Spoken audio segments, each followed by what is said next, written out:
ഏറ്റവും സ്നേഹമുള്ളവരെ, വളരെ സന്തോഷത്തോടെയാണ് സെന്റ് മേരീസ് പ്രാർത്ഥനാ കൂട്ടായ്മയിലേക്ക് ഞാൻ ഇവിടെ വന്നത്. ഈ അവസരത്തിൽ നന്ദിയോടെ ഓർക്കുന്നത് ജോയി ബ്രദറിനെയും മേരി ചേച്ചിയെയും സിനിയെയും ഈ അവസരത്തിലായിരിക്കുന്ന നിങ്ങളെ ഓരോരുത്തരെയും ഓർക്കുകയും നന്ദി പറയുകയും ചെയ്യുകയാണ്. സുജൻ ബ്രദർ എന്നോട് പറഞ്ഞു, ഈ ക്രിസ്മസിന് എന്താ ഒരു സന്ദേശം സണ്ണിയച്ച നൽകാവോ എന്ന് ചോദിച്ചപ്പോൾ വളരെയധികം സന്തോഷത്തോടെ ഞാൻ ആ കർത്തവ്യം ഏറ്റെടുക്കുകയാണ്. ക്രിസ്മസ് ഏറ്റവും അടുത്ത് വന്നിരിക്കുന്ന ഈ അവസരത്തില് നിങ്ങൾക്ക് എല്ലാവർക്കും എന്റെ ഹൃദയം നിറഞ്ഞ ക്രിസ്മസിന്റെ മംഗളങ്ങളും പ്രാർത്ഥനകളും നേരുകയാണ്. ക്രിസ്മസിനെ കുറിച്ച് ചിന്തിക്കുമ്പോൾ ഈ ക്രിസ്മസിന് ഈ 2024 നമ്മൾ ഓരോരുത്തരും ക്രിസ്മസിന് ഒരുങ്ങി. ക്രിയാത്മകമായിട്ട് നിങ്ങൾ എന്താണ് ഈ ക്രിസ്മസിന് ഒരുക്കമായി ചെയ്തത്? എന്നെ സംബന്ധിച്ച് എനിക്ക് വളരെ ക്രിയാത്മകമായിട്ട് ക്രിസ്മസിനെ കുറിച്ച് ചെയ്ത ഒരു കാര്യം പറയുകയാണ്.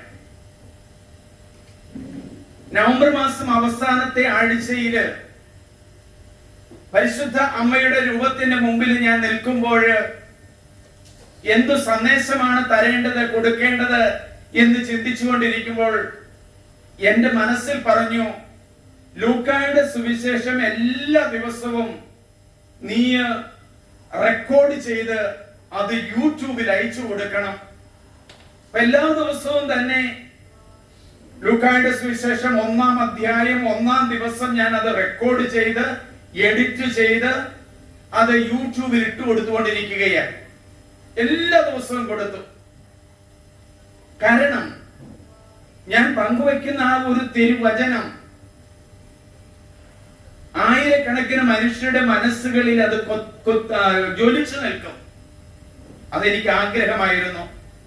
അപ്പോൾ ഞാൻ ചെയ്തത് ഒരു ക്രിയാത്മകമായി മാറുകയാണ്.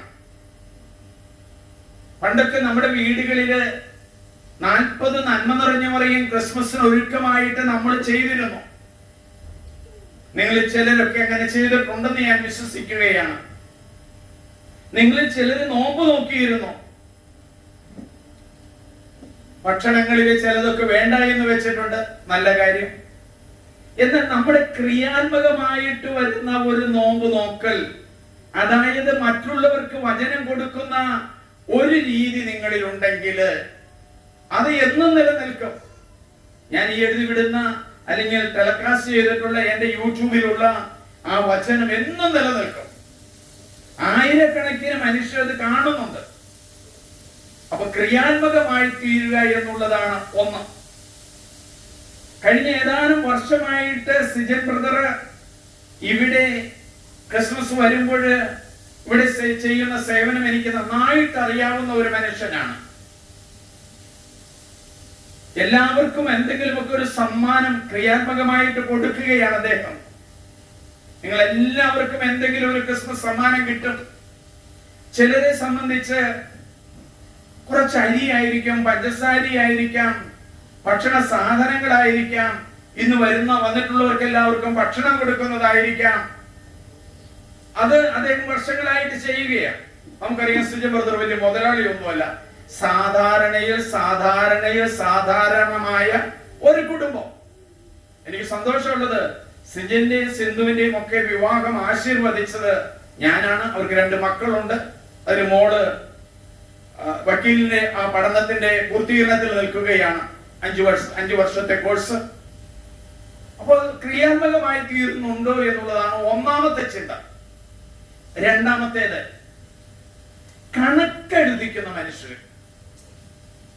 കണക്കെഴുതിക്കുക, അത് രാജ്യത്തിന്റെ കണക്കാണ്.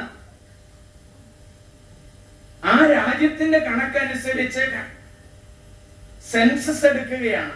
ആ സെൻസസ് നടത്തണമെന്നുള്ള രാജാവിന്റെ കൽപ്പന വന്നപ്പോൾ അത് അക്ഷരം പ്രതി നടത്തുകയാണ്.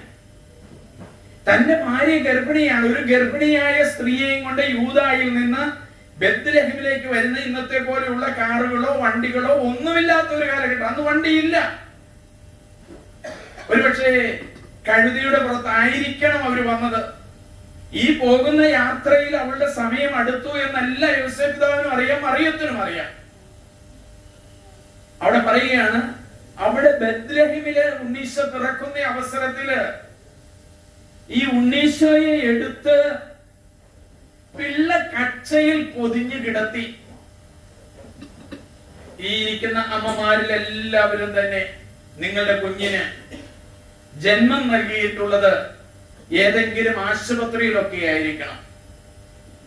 എന്റെ വീട്ടിൽ 9 മക്കളുണ്ട്. ഈ 9 മക്കളിലെ എത്ര പേരെ ആശുപത്രിയിൽ കൊണ്ടുപോയി പ്രസവിച്ചു എന്ന് എനിക്കറിയില്ല. ഏതായാലും എന്റെ അനുജൻ ബിഷപ്പ് ബെന്നി ധർമ്മഗിരി ആശുപത്രിയിലാണ് എന്റെ അമ്മ കൊണ്ടുപോയി, അവിടെ കൊണ്ടുപോയാണ് പ്രസവിച്ചെന്നുള്ളത് ഞാൻ കൃത്യമായിട്ട് ഓർക്കുന്നുണ്ട്. ഞാനും ബെന്നി പിതാവും തമ്മിൽ 10 വർഷത്തെ വ്യത്യാസമുണ്ട്.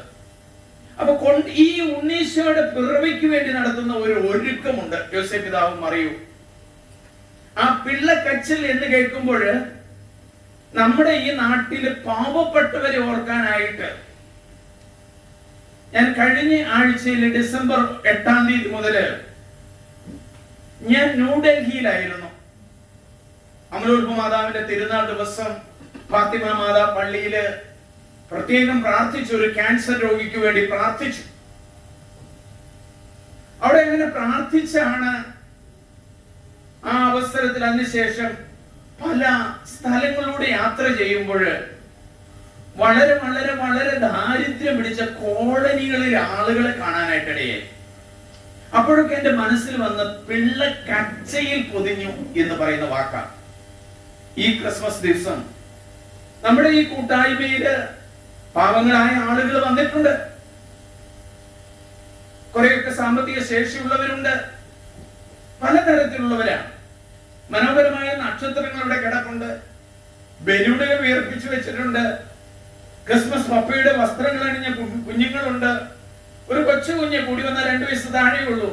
അവൾ ആ ക്രിസ്മസിന്റെ ഉടുപ്പൊക്കെ ഇട്ട് വരുന്ന കണ്ടപ്പോൾ എനിക്ക് ഒത്തിരി സന്തോഷം തോന്നി. ഒരു കുഞ്ഞി ക്രിസ്മസ് പപ്പ ഇവിടെ എത്തിയിട്ടുണ്ടല്ലോ, ഒരു വടിയൊന്നും കുത്തിപ്പിടിക്കാനായിട്ടുള്ള പ്രായമായില്ല എന്ന് തോന്നണോ. അവള് അത് പറഞ്ഞപ്പോ ഒരു വെള്ളവെയിലും എടുത്തോണ്ട് ഓടുന്നുണ്ട്. അപ്പൊ ഏതായാലും സന്തോഷമാണ്. ഈ ക്രിസ്മസിന് നമുക്ക് നമ്മുടെ പാവപ്പെട്ടവരെ ഓർക്കാനായിട്ടുള്ള ഒന്നാണ്. കണക്കെഴുതിക്കാൻ പോകുമ്പോൾ ശ്രദ്ധിക്കുക. 3, സമാധാനം കൊടുക്കുന്നവരാവുക. ശാലു, സമാധാനം കൊടുക്കുന്നവരാവുക. ഞാൻ അസമാധാനം ഉണ്ടാക്കുന്ന വ്യക്തിയാണോ സമാധാനം ഉണ്ടാക്കുന്ന വ്യക്തിയാണോ? ഒരു പ്രധാനപ്പെട്ട ചിന്തയാണ്. സാധാരണ ഒരു വൈദികനെ കുറിച്ച് പറഞ്ഞു കേൾക്കുന്നുണ്ട്. അച്ഛാ സുഖമാണോ എന്ന് ചോദിച്ചാച്ചമ്മേ, ഓ സന്തോഷം, സമാധാനം, ശാന്തി, സ്വസ്ഥത, സ്വച്ഛത. ആ വൈദികൻ ചില ആളുകളോട് ചോദിച്ചു കഴിയുമ്പോ ഇങ്ങനെ ഉത്തരം പറഞ്ഞു കഴിയുമ്പോ ചിലപ്പോ ചോദിക്കും, എങ്ങനെയുണ്ട് ചേച്ചി, എങ്ങനെയുണ്ട് അമ്മച്ചി എന്നൊക്കെ ചോദിക്കുമ്പോൾ ഈ ചേച്ചി പറയേ, ഓ എന്നാ സന്തോഷ. അപ്പൊ ഇവരോട് പറയണ എന്നറിയാവോ, നിങ്ങൾ സന്തോഷാന്നൊന്ന് പറഞ്ഞു നോക്കിക്കേ, നമുക്ക് യഥാർത്ഥത്തിൽ സന്തോഷം കിട്ടും. ഒന്ന് വലതുകരം ഉയർത്തിട്ട് എല്ലാവരും ഒന്ന് പറഞ്ഞേ, സന്തോഷം, സമാധാനം, ശാന്തി, സ്വസ്ഥത. ഇങ്ങനെ നമ്മൾ ആര് ചോദിച്ചാൽ ഈ ക്രിസ്മസ് തീരുന്ന വരെ 25-ാം തീയതി വരെയെങ്കിലും സന്തോഷം, സമാധാനം, ശാന്തി, സ്വസ്ഥത ഇങ്ങനെ ആവർത്തിച്ച് ആവർത്തിച്ച് നമ്മൾ പറയുമ്പോഴുണ്ടല്ലോ നമ്മുടെ മനസ്സിൽ ആ സന്തോഷം രൂപം കൊള്ളും. എനിക്ക് ഒത്തിരി സന്തോഷം. അതുകൊണ്ട് ഞാൻ പറഞ്ഞല്ലോ, ഇന്ന് ഈ സന്ദേശം തരാൻ വന്നത് വൈദികരാകാനായിട്ടുള്ള ആ ബ്രദേഴ്സിന്റെ ധ്യാനം നടത്തിക്കൊണ്ടിരിക്കുക. 26-ാം തീയതി 27-ാം തീയതി കോട്ടപ്പടി പള്ളിയിൽ വെച്ച് ബിഷപ്പ് ബെന്നി വർഗീസിൽ നിന്ന് പട്ടം സ്വീകരിക്കുന്ന ആ വൈദിക വിദ്യാർത്ഥികൾക്കൊക്കെ ധ്യാനം നടത്തുകയാണ്. അവിടെ നിന്ന് സന്തോഷത്തോടെ ഇത്രയും ദീർഘമായ യാത്ര ചെയ്ത് ഈ സെന്റ് മേരീസ് പ്രാർത്ഥനാലയത്തിൽ വന്നിരിക്കുന്നത്. ആ സന്തോഷം നിങ്ങളോട് എനിക്ക് പ്രത്യേകമായിട്ട് പ്രാർത്ഥിക്കാനായിട്ട് ആവശ്യപ്പെടാനുള്ളത്, അവര് ആ മറിയത്തിന്റെ ഉദരത്തിൽ ജന്മമെടുത്ത യേശു പോലെ തന്നെയാണ്, ഇതെന്റെ ശരീരമാണ്, ഇതെന്റെ രക്തമാണ് എന്ന് പറഞ്ഞ് പ്രാർത്ഥിച്ച് ആ അപ്പം വിഭജിച്ച് അവരുടെ മാതാപിതാക്കന്മാർക്കും സഹോദരി സഹോദരങ്ങൾക്കും നമ്മുടെയൊക്കെ അധരങ്ങളിൽ വെച്ചു തരുന്നത്, നമ്മുടെ നാവിലൊക്കെ ജനിക്കുന്നത് ആ ഈശോയാണ്. ആ ഈശോ നമ്മുടെ നാവിൽ വരുമ്പോൾ നമ്മുടെ ജീവിതത്തിൽ വലിയ മാറ്റങ്ങളും വലിയ മാറ്റങ്ങളും വലിയ കാര്യങ്ങളും സംഭവിക്കുകയാണ്. പരിശുദ്ധ കുർബാന കൊടുക്കുന്ന അവസരത്തില് എത്രയോ അടയാളങ്ങൾ കണ്ടിട്ടുണ്ടെന്നറിയാവോ? ഞാൻ ധ്യാനിപ്പിക്കുന്ന അടിമാലിയില് ഒരിക്കലും ഒരു സഹോദരി വന്ന് ഞാൻ ഓർക്കുകയാണ്. ആ സഹോദരിക്ക് പാണ്ട് രോഗമാണ്. ചെറുപ്പക്കാരി, 2 കുഞ്ഞുങ്ങളാണ്. അവിടെ കൈയുടെ വിരലിന്റെ അറ്റമൊക്കെ പാണ്ഡുരോഗമുണ്ട്, ചുണ്ടിന്റെ ഇവിടെയൊക്കെ പാണ്ഡുരോഗമുണ്ട്. വന്ന് കാലത്ത് വന്ന് പറഞ്ഞേച്ചു പോയി. കുർബാനയ്ക്ക് വന്നിട്ടുണ്ടായിരുന്നു അവര് പിറ്റേ ദിവസം രാവിലെ.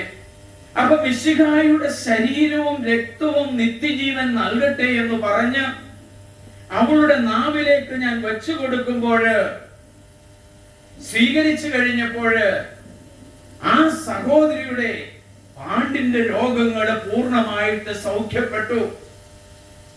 ആ യേശു ബെത്ലഹേമിൽ മാത്രമല്ല ജനിക്കുന്നത്, നമ്മുടെ അധരങ്ങളിലും നമ്മുടെ ഭവനങ്ങളിലും നമ്മുടെ ആശുപത്രികളിലും നമ്മുടെ സമൂഹങ്ങളിലും ആ യേശു ജനിക്കുന്നുണ്ട്. ഞാൻ അവസാനിപ്പിക്കുകയാണ് ക്രിസ്മസിന്റെ ഈ സന്ദേശം. പ്രിയമുള്ളവരെ, എന്നെ ഏറ്റവും കൂടുതൽ സ്പർശിച്ച ഒരു വചനം പറഞ്ഞുകൊണ്ട് ഞാൻ അവസാനിപ്പിക്കുകയാണ്. CMI നമ്പഗ്രാം ധ്യാന കേന്ദ്രം തുടങ്ങി കുറെ അധികം കടമൊക്കെയായി. അപ്പൊ കടം വരുന്ന ഒരു അവസരത്തില് പ്രാർത്ഥിച്ചുകൊണ്ടിരിക്കുകയാണ് മൂവാറ്റുപുഴ കാർമൽ പ്രൊവിൻസില്. അന്ന് വലിയ പള്ളിയൊന്നും അവിടെ പണിതിട്ടില്ല. അവിടെ ഒരു കുരിശ് രൂപം, ഇതുപോലെ ഒരു തൂങ്ങപ്പെട്ട രൂപം നിൽപ്പുണ്ട്. ഈ തൂങ്ങപ്പെട്ട രൂപത്തിന്റെ ഈ കാലെ പിടിച്ചിട്ട് ഞാൻ ചോദിച്ചു, കർത്താവ്, നീ പറഞ്ഞിട്ടല്ലേ ഞാൻ ഈ ധ്യാനമൊക്കെ തുടങ്ങിയത്? എന്നിട്ട് ഞാൻ ഈ വഴക്കുകളും പ്രശ്നങ്ങളും വേണ്ടപ്പെട്ടവരെന്നൊക്കെ ശ്രമിക്കുന്നല്ലോ എന്ന് പറയുമ്പോൾ ഞാനൊരു വചനം കേട്ടു.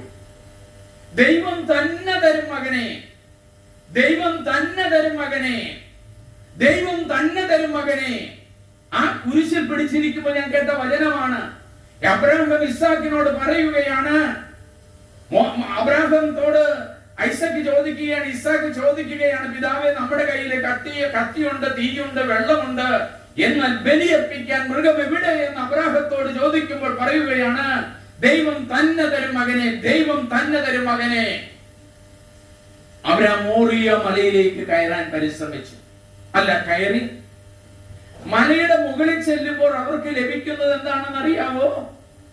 മുള്ളുകളുടെ ഇടയിൽ ഉടക്കി കിടക്കുന്ന ഒരു കുഞ്ഞാടിനെ, ചോര പൊടിയുന്ന ഒരു കുഞ്ഞാടിനെ, ചോര പൊടിയുന്ന ഒരു കുഞ്ഞാടിനെ.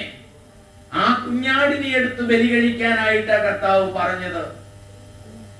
അവൻ ഇസ്ഹാക്കിന് പകരം താൻ ഒരുക്കിയ ബലിപീഠത്തില് ആ ആടിനെ ബലി കഴിപ്പിച്ചു. ദൈവം തന്നെ തരും. ഒരുപക്ഷെ ചോര പൊടിയുന്ന ഒരു കൊച്ചു കുഞ്ഞിനെ കാണാനായിട്ട് കൊതിക്കുന്ന മാതാപിതാക്കന്മാരുണ്ട്. കൊച്ചു കുഞ്ഞുങ്ങളെ എന്ന് പറഞ്ഞാല് പ്രാർത്ഥിച്ചിട്ട് വർഷങ്ങളായിട്ട് കല്യാണം കഴിഞ്ഞിട്ട് മക്കളില്ലാത്ത ദമ്പതിമാര്. കുഞ്ഞ് ജനിച്ചു വരുമ്പോൾ കുഞ്ഞിന്റെ ശരീരത്തില് നമുക്കറിയാം അതൊക്കെ. അപ്പൊ ദൈവം തന്നെ തരും. ഒരുപക്ഷെ കടബാധ്യത മാറാനായിട്ടായിരിക്കും. ദൈവം തന്നെ തരും, കടബാധ്യത മാറും. അന്ന് ധ്യാനത്തില് കടം വന്നെങ്കില് ഏതാനും ആഴ്ചകൾ കൊണ്ട് എന്റെ സർവ്വ കടവും മാറി. അതുകൊണ്ട് ആളുകളൊക്കെ പൈസ പൈസ എന്നൊക്കെ പറയുമ്പോ എനിക്കൊരു വിഷമവുമില്ല. എനിക്ക് എന്ത് തമ്പുരാനോട് ചോദിച്ചാലും ദൈവം എനിക്ക് തരും. ദൈവം തന്നെ തരും, ദൈവം തന്നെ തരും. ഈ ക്രിസ്മസിന്റെ സന്ദേശം ദൈവം തന്നെ തരും എന്നുള്ളതാകട്ടെ. ദൈവമേ, ഈ മക്കളെ ഓരോരുത്തരെയും ആശീർവദിക്കണമേ. ഈ സന്ദേശം സ്വീകരിച്ച നിങ്ങളെ എല്ലാവരെയും ദൈവം അനുഗ്രഹിക്കട്ടെ. ഒരിക്കൽ കൂടി ക്രിസ്മസിന്റെയും പുതുവത്സരത്തിന്റെയും പ്രാർത്ഥനകളും ആശംസകളും നേർന്നുകൊണ്ട് എന്റെ വാക്കുകൾ അവസാനിപ്പിക്കുന്നു. ദൈവമേ, നന്ദി.